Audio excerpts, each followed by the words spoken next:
Today on MiCrossroads, we're all about personal stories and making the best of a situation. First, we will visit Lo and Behold Records and Books in Hamtramck. Then, we travel to Wyandotte for a bite at Joe's Hamburgers. Next up, we head to North Detroit to meet a homeless entrepreneur. And finally, we discover the secret to a healthy beard from Can You Handle Bar in Royal Oak. Take time, do what you're gonna do and just smile. You're gonna see it through and your wings are gonna sprout and lift you off the ground. No, no, take time, do what you're gonna do, just smile. You're gonna see it through, your wings are gonna sprout and you will learn to fly. Well, take time, do what you're gonna do and just smile. You're gonna see it through, your wings are gonna sprout and lift you off the ground. Do what you're gonna do, just smile. You're gonna see it through, your wings are gonna sprout and you will learn to fly. Hello and welcome to MiCrossroads. I'm your host, Abe Ahmad. And today we're going to join Bart Wainsky in exploring the world of vintage records and books. Richie Weffel shares his passion of music and how it led to the creation of Lo and Behold, an establishment that has become nationally recognized for its unique merchandise and live entertainment. We're good to go.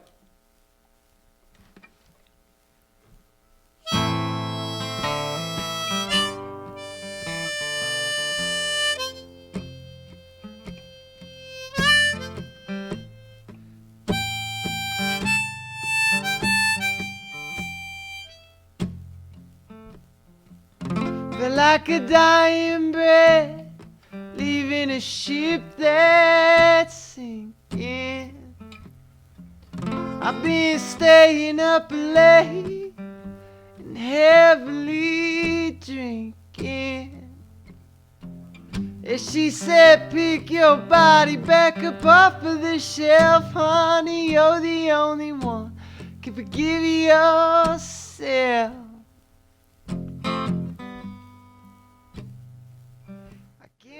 Yeah, my name's Richie Weffel, and this is Lo and Behold Records and Books.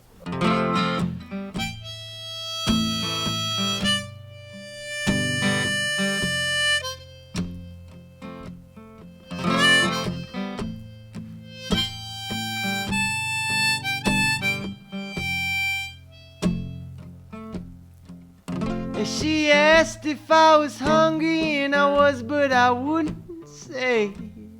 It's where I work on all the stuff that I do, whether it's music, as a practice space, you know. A lot of the groups I play with, we set up in here and practice in evenings.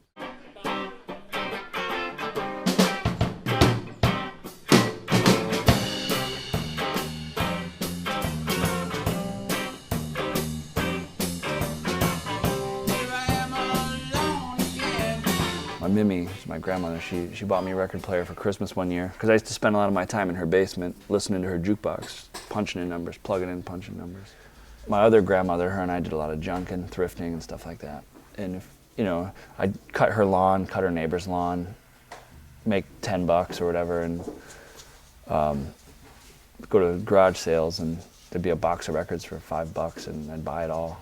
I cleaned out a portion of my closet and just started stashing them in there. And I was like, this will be for a store one day.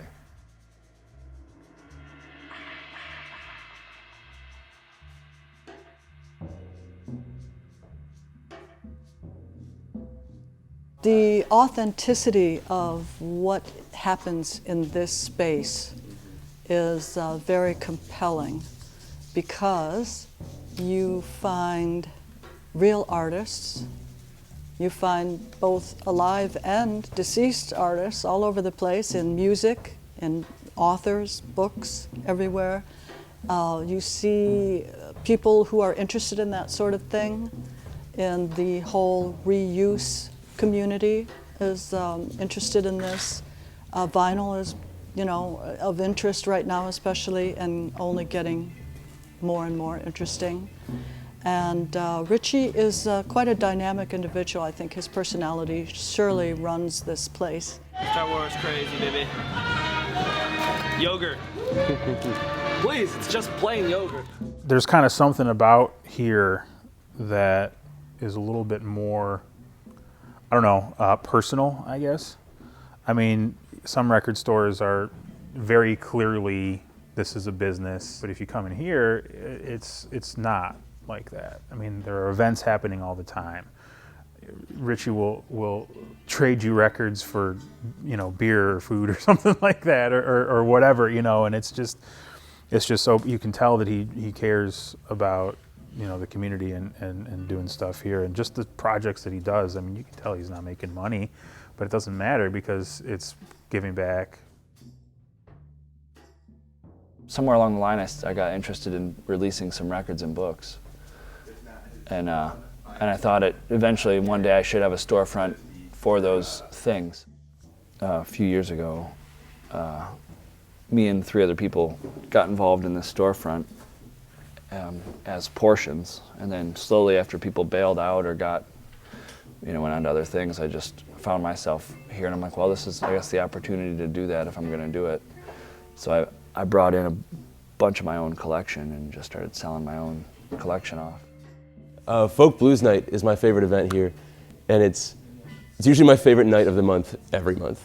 It's just for people who love folk music and traditional music, and we get together, and in the early days it was just a handful of people and just a bunch of friends hanging out, and it got bigger and bigger and bigger and bigger. Now it's like packed. You come in here, it's standing room only, and now the tapes are coming out and the records are coming out, and the big grant came in from Knight Foundation. So it was really special at night to begin with, just because of the communal aspect of it and how much everybody appreciated each other there. But then to watch it grow into this huge, like, nationally recognized event was really special. They recognize that this is a cultural hub. I bring in a lot of people from out of state, but also people from other countries, France, Germany.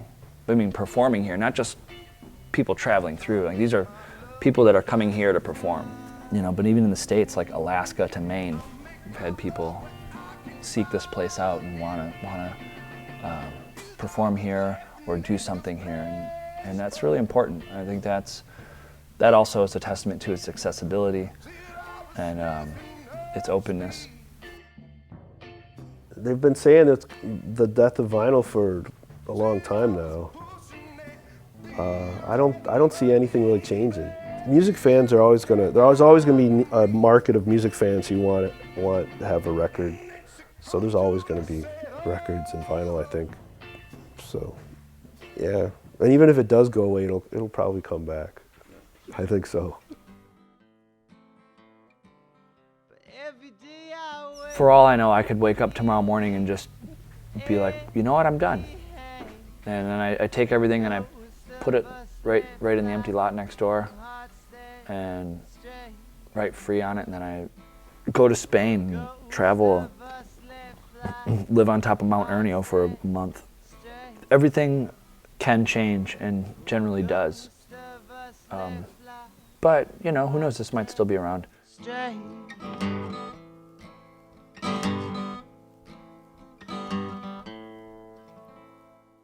With such an eclectic collection, you are sure to find something special. You can visit Lo and Behold Records and books at lobehold.org, where you can discover upcoming events. Sifting through all that classic vinyl can really build up an appetite. Let's head downriver and grab a mouth-watering meal at Joe's Hamburgers. Hamburgers have long been a staple of our nation's diet. No matter what part of the country you reside in, it's the classic American meal. Megan Inkland shares a burger with Jeremy Sladovnik and discusses his entrepreneurial spirit with his most recent business located in the heart of Wyandotte. Welcome to the city of Wyandotte, located just 10 miles south of Detroit, Michigan, right off the Detroit River. Wyandotte's downtown district is made primarily up of over 70-plus diverse small businesses ranging from jewelry shops, florists, restaurants, boutiques, tea room, sushi bar, art galleries, bars, and so much more. One restaurant and bar in particular is Joe's Hamburgers, owned by Jeremy Sladovnik, a Wyandotte native who also owns 3 other small businesses in the city. Now, you may be wondering, if his name is Jeremy, then why is his restaurant called Joe's? 6 years ago, I was trying to come up with a name. I really didn't have anything. So I started looking into my family and saying, you know, between my dad, my uncles, and my grandfathers.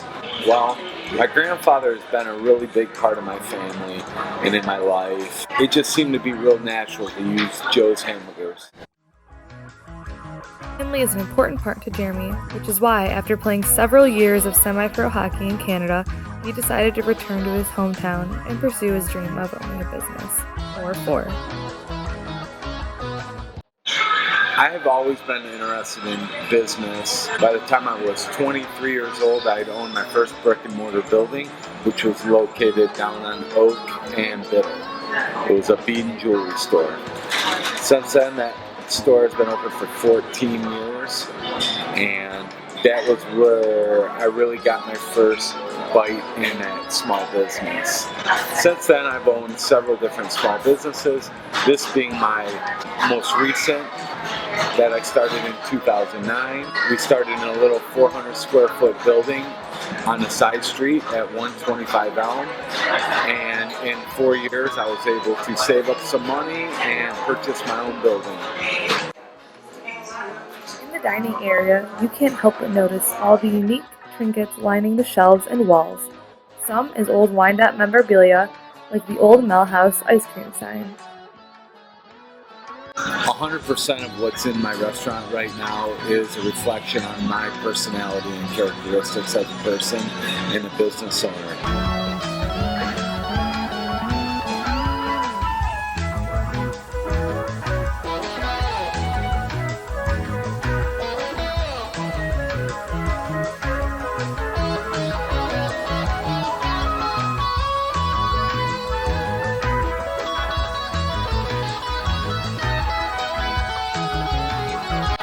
Everything here is real dear to my heart, and I've had it in my possession as part of my personal collection for close to like 35 years. Well, the things I like about Joe's is basically the atmosphere.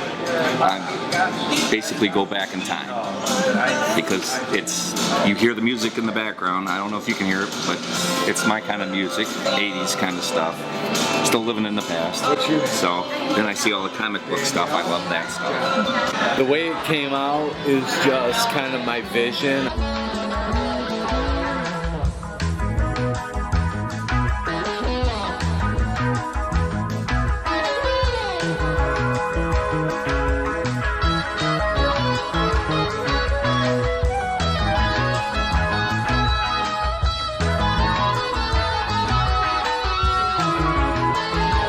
There's a story behind them all, some longer, some short, but, my buddy gave me all the bobbleheads. The pair of Indians came from my best friend. That was his contribution to the shop when I first opened. The boombox is something that's historic and prominent in my life because that's where I grew up. I remember with people carrying the big boom boxes on their shoulder and break dancing on a piece of cardboard. Those are some things that I grew up with. I have been here since we opened the restaurant last July, so about a year. I love it here. We work really close to the community. I plan on being here for a very long time. Jeremy's awesome to work for and takes really good care of everybody like their family. We have a real close family here at Joe's in the kitchen and in the front of the house. What inspired me to do the restaurant was the fact that I love people, I love the community, I love being around here. Joe's Hamburgers has been open for 6 years and has made a huge impact on the community through his generosity and events he holds. It did not take long for this small business to become a staple in the Downriver area.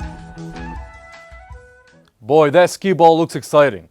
Meet me for a game at Joe's, 3041 Biddle Avenue. Loser buys the burgers. So far, we've met the owners of a record shop and a burger joint. Now, let's take a look at a more unconventional business owner. Sasha Ryan introduces us to Abe Hagenston, likely the most unique business owner you've ever met. Abe Hagenston is an entrepreneur. He's the CEO and founder of Spanging.com. He has a plan for building wealth in his community, and soon he hopes he'll develop and release a revolutionary new app.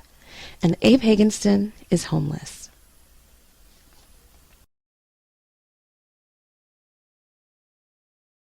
So let me tell you how I learned about Abe. This is my Meyer. The one that opened last year at 8 Mile in Woodward. It's about 10 minutes from my house, and I shop there a few times a week. When I'm headed home, I turn onto Woodward, and I see Abe, usually with a sign like this. Spanging.com. I know probably only got a couple of seconds to grab your attention, so I wanted to explain briefly what we're doing here on the website. Okay, one, we got a spot job service that's free. Let's say you want your yard mowed or garage cleaned up, whatever. You just go on the website, fill out the contact form, let us know. If I can't do it, Dale might do it. Whoever we have around that wants to work will do the work. Just let us know.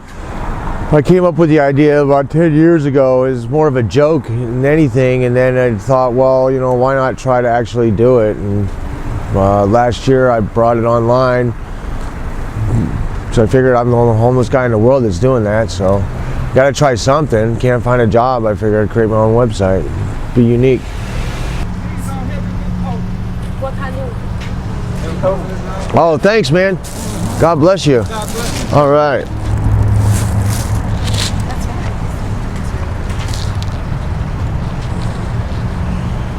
We go ahead.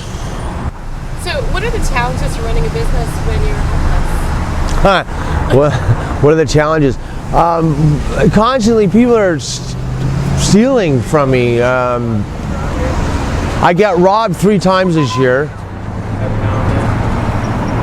Can you grab that, Chris? I got robbed 3 times this year. Once at gunpoint, once with sticks and stuff, and this other time with knives, and I've had my smartphone taken and stuff like that, and I don't like right now I have no smartphone. I have no way to be checking my internet or stuff like that because it got stolen. And that's the biggest challenge to trying to run a business and being out here, is that people rob me. That's the #1 problem. Oh, this is a local. Hi, how you doing this morning? Here, you gotta come a little bit more forward because I got this thing attached. Abe is on his corner every day from 10 a.m. till 2 p.m. like a job. And despite the difficulties, he handles it all like an entrepreneur. This has got a bunch of hygiene stuff. This is the hygiene stuff accumulated in one day. Now, the only thing I'll say about this is we do appreciate it. However, as you can see, I do not have a shower facility or anything like that. And I know my breath must stink and I must need deodorant because I get a lot of it from people. I mean, I'll say this. Let's say you had to pay your power bill, and you had to pay your power bill. So you told all your friends, hey, I need to pay my power bill. And then they bring you toothpaste, shampoo and all that. Sure, it's appreciated, but don't you think you kind of missed the point? Because I'm freezing out here and I'm trying to get a hotel room. Anyway, I just wanted to mention that. Thanks for all the hygiene stuff. If you want to buy some, we got it at the corner. Spanging.com. Thank you. If you took half the adults in America, about 100 million people, and they pledged to give a penny a day for a year, that adds up to $365 million. And I think it's realistic that I could give 365 homeless people $1 million apiece, or 3,650 homeless people $100,000 apiece. I think that's all perfectly. It's sound. It's just people have to believe that it's real. You know, they'll give 25 cents a day to the ASPCA for animals, or they'll give $1 a day to starving kids overseas. Why not a penny a day to help homeless people? You know, why are we statistically insignificant? The only thing I have out here is my faith. And my faith, I have the faith that as long as I'm doing the right thing out here and I'm not stealing, I'm not hurting people or doing anything like that, that God will provide for me. And through the people of Detroit, He does on a daily basis. And I'd like to say thank you to God and also to everybody in the Detroit metro area. I mean, if it wasn't for these people here, I would literally have starved to death or froze to death over the past 3 winters. I mean, if it wasn't for the sleeping bags that y'all give me after the cops throw them away, if it wasn't for the food that we get, if it's not for the supplies, if it's not for the money, I mean, I can't even go get warm unless I got $1 or $2 to go get a cup of coffee to sit inside somewhere. So I thank these people, although, from the bottom of my heart, I really love you guys. Thank you. And that's all I got to say.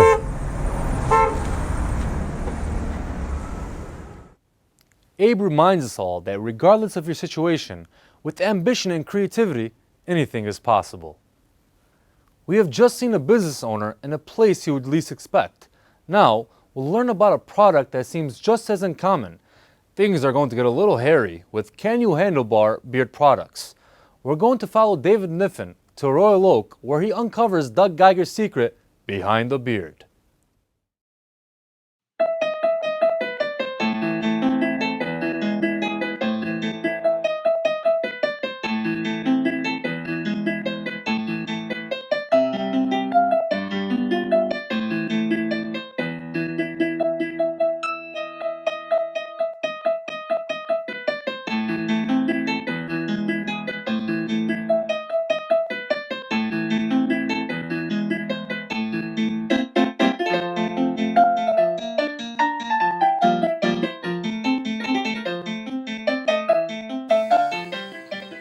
As you can see, I'm not a beard or mustache guy, but I can appreciate a fellow entrepreneur, which is why I met up with a longtime friend, Doug Geiger, who in just 3 short years has built a company right here in Metro Detroit that is known worldwide as a leading manufacturer of beard care products.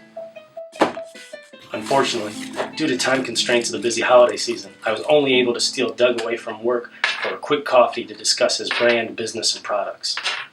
Can You Handlebar is a beard oil and mustache wax company.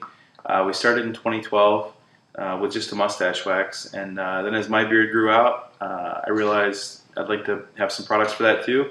And then as I started to realize that beard oils were pretty popular, I'm like, I need a beard to to experiment on. So instead of like calling buddies at 3 o'clock in the morning because I had a new recipe, I was able to just go and use my own beard. So. Selling anything can be difficult, more so in a recession. But building a business here in Michigan that manufactures, that's impressive. If nothing else, it's a sign that Detroit is coming back. But does this area help or hinder growth? Okay, so this is pretty much a homegrown Michigan business. You started it from the ground up. Yeah, we've been in Michigan the whole time, starting in Royal Oak in my garage, and then we've been in Troy and Chesterfield, and so yeah, we've been in Michigan, and we've been selling pretty much from very early on. We've been selling all over the world, both to direct to consumer and then also to retailers, who then barber shops and tobacco shops and that sort of thing. So yeah, we sell everywhere, but we make everything in Michigan, including the Michigan beeswax, which is the best beeswax I've ever found. I want to buy the best wherever it's from. I don't care if it's from Michigan or China or Australia. I don't really care, but it happens that Michigan beeswax is the best beeswax I've ever found. It's Klein is the beeswax company I found, and it's just the scent is just unbelievable. Even after making I don't know how many batches, I still love the smell of that stuff. So. Can You Handlebar's signature product is a beard care kit, which is carefully packaged together with beard oil, a beard care brush, mustache wax, user guides, and a custom guitar pick, which is great for applying the wax. The products themselves are top-notch, but I think it's the attention to detail that sets Doug's company apart. Add in his knowledge and passion for the craft, and you have a winning combination. Ignorance and apathy. I think those are the two things that I compete with. So there's a lot of really good brands out there. Brands that are just as good as mine. I mean, like we all make, like not all, but most of us make really good products. So we're not competing with each other. It's not like I've got some special serum that they don't have, or vice versa. It's just that a lot of people don't realize that your body's trying to make beard oil. Your skin cell, your skin makes oil, and it releases into your beard, and then you keep taking showers. So what a beard oil does is you take a shower, you wash off all of the beard oil that God intended, and then you put the stuff back in. And if you're going to put it back in, you might as well, make it smell good. So our beard oil is, it's a lightweight, heavyweight, medium weight oil. And so the lightweight oil and the medium weights kind of soak more into the hair and keep it soft, keep it from breaking, split ends. And then the heavier weight oils don't actually penetrate, they sit on top and they give you a nice shine. So, beards have now become big business, with meetups, trade shows, and competitions all over the nation. Now, Beards and beard products won't interest everyone, but what you can take away from this is inspiration. Perhaps your Can You Handlebar is out there waiting for your initiative. I thank Doug for his time, and he left me with one last piece of wisdom. So I don't think it's like whether you have a beard or don't have a beard. It's just there's certain things like, for the most part, men are the only ones that even have facial hair. So, like, I think it's stupid for the guys that shave to make fun of guys that have beards, and the guys that have beards make fun of guys that shave. I just think it's really dumb, but I think that there is definitely something about this thing that your body makes that pretty much only men have. That, whatever you do with it, just you dealing with that, the rituals, whether your ritual is to wake up and shave, or your ritual is to wake up and put beard oil in, I think rituals are closer to like masculinity than like what you do with your hair. I think that's kind of silly. It seems like beards are big business. If you find your beard is in need of a little TLC, jump online at canyouhandlebar.com and pick yourself up some Michigan-made hair products. Here we see life is about passion. Find yours and run with it. Whether you are down and out, a lover of records, an ex-hockey player looking for a new start, or a beard aficionado, you can achieve great things. I'm Abe Ahmad, and that's all we have time for today. Keep an eye on the road, and be sure to check out our next episode.